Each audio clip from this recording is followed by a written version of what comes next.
તો હું તમને આજે શીખવાડીશ ગાંઠ દાણો। હવે ગાંઠ દાણો તમારે કઈ રીતે કરવો, ઈ શેમાં યુઝ થાય, કઈ કઈ વસ્તુથી તમે ગાંઠ દાણો કરી શકો, કેવી રીતે કરવો, કયા ધાગામાં શેનાથી થાય, એ બધી ડિટેલ્સ હું તમને આજે આપીશ। તો હું તમને આજે શીખવાડીશ પહેલેથી લઈને છેલ્લે સુધી, તો તમે વિડીયો આખો ધ્યાનથી જોઈ શકો છો। સ્ટુડન્ટે કરેલું છે કસબનું રેશમનું ફ્લાવર।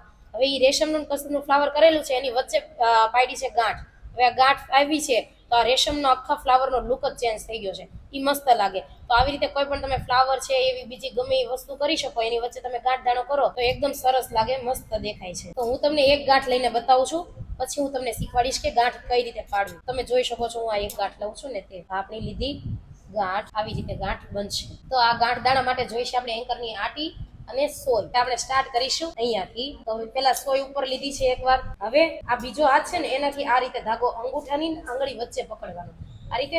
હવે સોય છે ને એની નીચેથી લેવાની, ઉપરથી નહીં, નીચેથી આ રીતે લેવાની। જેવડી ગાંઠ પાડવી હોય એટલા આટા વીટવાના। જો આ એક ગાંઠ પાડી, આપણે પતલી ગાંઠ પાડવી છે એટલે એક આટો મેં લૂઝ વીટો, ટાઈટ નહીં, તો નાની ગાંઠ પડશે। હવે આ સોય નીચે ગઈ છે ને નીચેથી ખેંચી લેવાની, આ પડી આપણી ગાંઠ। એની બાજુમાં એક્ઝેક્ટ કોઈ ઉપર લેવાની। હવે જો આનાથી આપણે થોડીક મોટી ગાંઠ પાડીએ તો હવે આંગળી ને અંગૂઠા વચ્ચે ધાગો પકડ્યો છે, સુઈયા ફરતે 1 અને 2 આટા ફેરવવાના અને નીચે એની બાજુમાં જ જવા દેવાની। હવે સોય નીચે જાય છે અને ધાગો આ રીતે પકડી રાખવાનો, પછી નીચે ખેંચી લેવાની, આ પડી ગઈ આપણી થોડીક જાડી। હજી જો આનાથી નાની ગાંઠ પાડવી હોય તમારે, ધાગા ડબલ ધાગા મેં યુઝ કરેલા છે, એ જગ્યાએ તમારે સિંગલ ધાગો યુઝ કરવાનો, તો એકદમ નાની ગાંઠ પડે। સોય નીચેથી વીટવાની છે, એક રાઉન્ડ વીટો, એની બાજુમાં નીચે ગયો, નીચે સોય ખેંચી લેવાની, ધાગો ઉપરથી આ રીતે પકડી લેવાનો, એટલે નાની ગાંઠ થઈ ગઈ। તમારે આમાં અલગ અલગ ટાઈપની જે ગાંઠ વાળવી હોય એ તમે વાળી શકો। હવે જો હું તમને આ સાદી ગાંઠ કહેવાય, હવે પોલી ગાંઠ શીખવાડું છું। તો પોલી ગાંઠ સેમ આવી જ હોય પણ એમાં થોડોક ચેન્જીસ છે, તો તમે જોઈ શકો છો। ત્યાં સોય ઉપર લીધી છે એટલે એકદમ લૂઝ, આપણે પોલી ગાંઠ મોટી બનાવવાની થશે હંમેશા।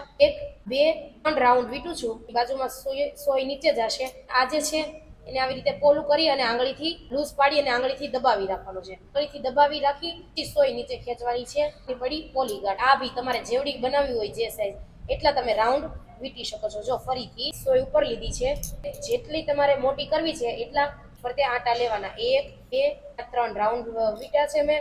હવે એક્ઝેક્ટ એની બાજુમાં સોય નીચે જાય અને આને આપણે થોડોક લૂઝ પાડી દેશું। લૂઝ પડી જાય એટલે આ આંગળીથી આપણે થોડીક દબાવી દેશું, સોય નીચે દેશું, પડી ગઈ આપણી પોલી ગાંઠ। જોઈ શકો છો આને કહેવાય સાદી ગાંઠ, આને કહેવાય ગાંઠ। તમે ગમે ત્યારે ગમે તે વર્ક કરવું હોય તમારે, મતલબ શર્ટ છે, કુર્તી છે, પેન્ટ છે, ગમે એમાં તમે અલગ અલગ ડિઝાઇન ડ્રો કરી એમાં છે ને આવી પોલી ગાંઠ અથવા સાદી ગાંઠ જેવી તમને ફાવે એ રીતે બધી ગાંઠ પાડી શકો છો। તો આજનું આપણું ગાંઠ વર્ક કહેવાય એંકરની આટી। અને આ ગાંઠ દાણો સોયમાં થાય છે, તમે ઘરે બેઠા પણ શીખી શકો છો।